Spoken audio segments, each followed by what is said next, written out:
नमस्कार दोस्तों, Hindi news channel में एक बार फिर से आपका स्वागत है। उम्मीद है आप सब कुशल से होंगे और लॉकडाउन का पालन करते होंगे।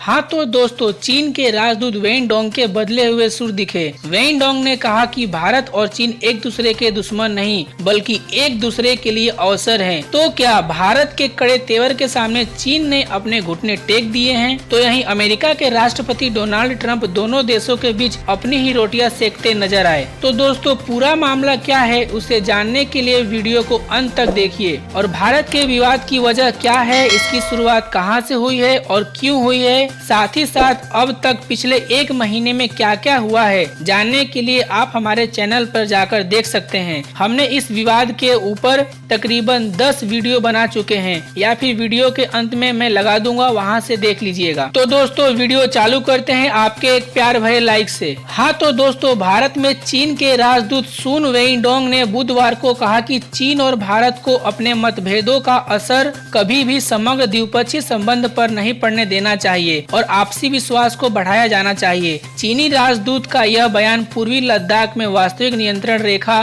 के पास कुछ संवेदनशील क्षेत्रों में दोनों देशों की सेनाओं के बीच तनातनी के बीच आया है। आपको बता दें कि सैन्य गतिरोध का जिक्र किए बगैर वेइडोंग ने कहा कि दोनों देशों को अपने मतभेद बातचीत के जरिए सुलझाने चाहिए और इस बात का पालन करे कि उन्हें एक दूसरे से खतरा नहीं है। उन्होंने कहा, हमें अपने मतभेदों को सही ढंग से देखना चाहिए और द्विपक्षीय सहयोग पर इन मतभेद का असर नहीं पड़ने देना चाहिए। इसके साथ ही हमें बातचीत के माध्यम से इन मतभेदों का हल करना चाहिए। उन्होंने कॉन्फेडरेशन ऑफ यंग लीडर्स द्वारा आयोजित एक ऑनलाइन सत्र में कहा, हमें मूल नियंत्रण का पालन करना चाहिए कि चीन और भारत के पास एक दूसरे के लिए अवसर है और एक दूसरे के लिए कोई खतरा नहीं है। हमें एक दूसरे के विकास को सही तरीके से देखने और रणनीतिक पारस्परिक विश्वास को बढ़ाने की आवश्यकता है। पेंगोंग झील, गलवान घाटी, डेम चौक और दौलत बेग ओल्डी जैसे संवेदनशील क्षेत्रों में भारतीय और चीनी सैनिक आमने सामने हैं। गत 5 और 6 मई को पेंगोंग में दोनों सेनाओं के बीच तनातनी के बाद इन क्षेत्रों के साथ साथ उत्तरी सिक्किम और उत्तराखंड के कई अन्य विवादित क्षेत्रों में दोनों पक्षों ने अपने सैनिकों की संख्या बढ़ा दी है। वेइडोंग ने कहा,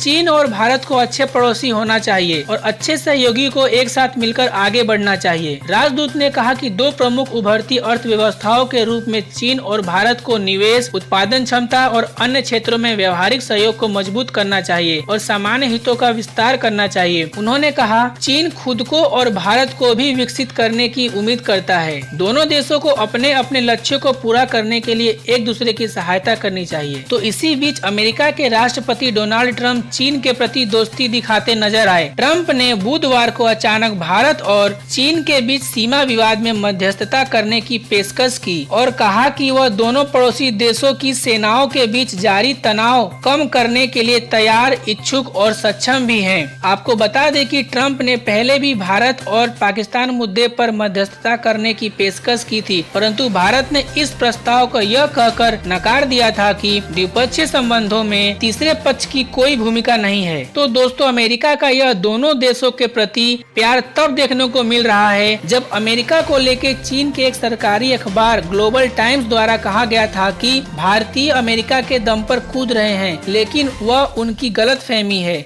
अमेरिका के लिए उसके हित सबसे ऊपर हैं। तो आपकी क्या राय है अमेरिका और चीन को लेकर, कमेंट बॉक्स में जरूर बताएं। और अगर आपने चैनल को सब्सक्राइब नहीं किया तो चैनल को सब्सक्राइब करके घंटी जरूर दबाएं ताकि हमारे आने वाले वीडियो आप सबसे पहले देख पाएं। और अगर आपको ये वीडियो पसंद आया हो तो एक लाइक और शेयर जरूर करिएगा।